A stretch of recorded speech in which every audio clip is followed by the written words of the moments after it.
I'm in the Dodge today. I'm not in my Corvette, so you won't get any cool, fast videos. But anyway, just something that I've had conversations with people about a lot in the past, and it's the difference in going to church and being a Christ follower, being a Christian, being born again. A lot of people, I believe, get this confused. They believe that if I go to church, if I'm a good person, if I do things just right, if I tithe a little bit, if I treat people nice, surely that's good enough to get me into heaven. Surely, if God is a good God, He will let me in on those good merits alone. And there is a problem there. God is a good God. That's not the problem. God is a righteous judge. There's the problem for that mindset.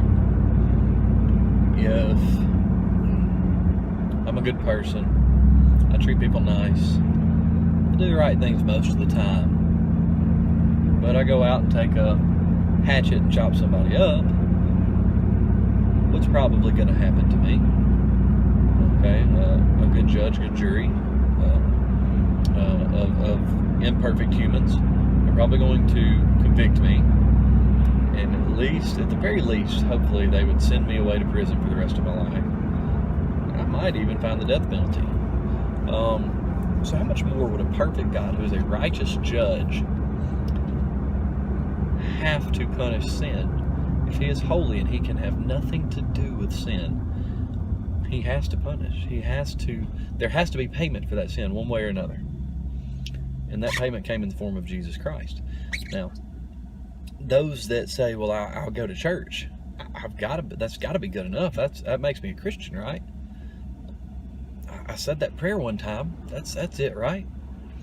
Okay, well, going to church doesn't make you any more a Christian than going to Burger King makes you a Whopper.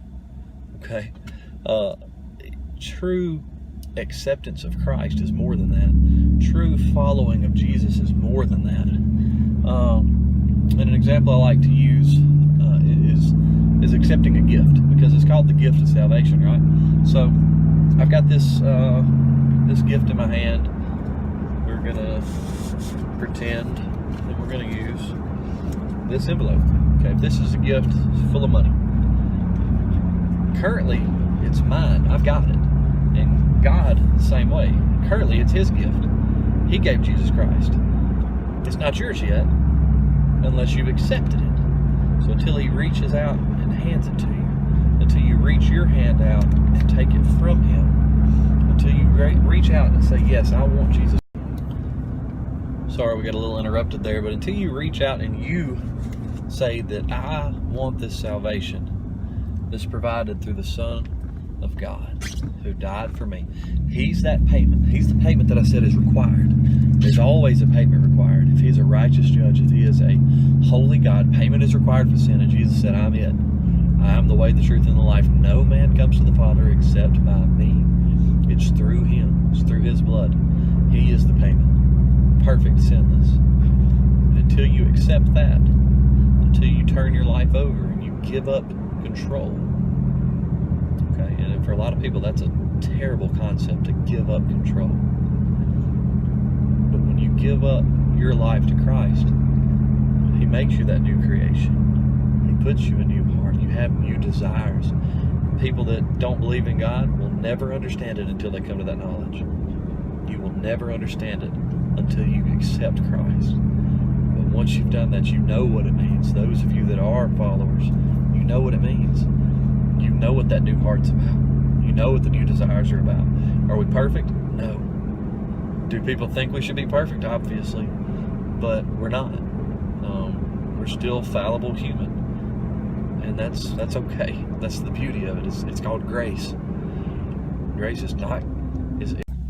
Alright, took one more phone call. So, as I was saying, grace is getting what you don't deserve. And we don't deserve heaven. We don't deserve anything. It says all have fallen short of the glory of God.